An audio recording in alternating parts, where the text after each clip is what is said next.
அது சரிங்க, நல்ல தீர்ப்பு. ஐயோ என்னைய அடிச்சதுக்காக அவன் 1,500 கொண்டாந்து கொடுப்பான்ல, அத நான் உங்களை அடிச்சதுக்காக வாங்கி வச்சுக்கோங்க. நான் வச்சுக்கிறேன். என் பொண்டாடியோட இப்படி அடிச்சுடா.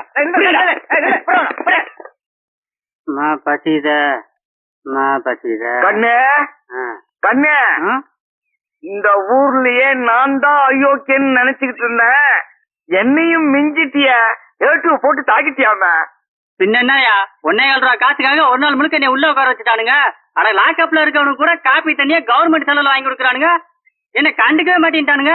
சுவாமிகள் எந்த ஊரோ? மெதுரா வந்ததன் நோக்கம்?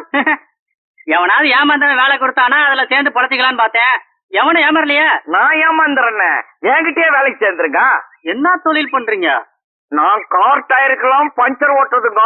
எனக்கு காத்து அடிக்க மட்டும்தான் தெரியும். அப்புறம் தொழில் தெரியலன்னு தகராறு பண்ணக்கூடாது.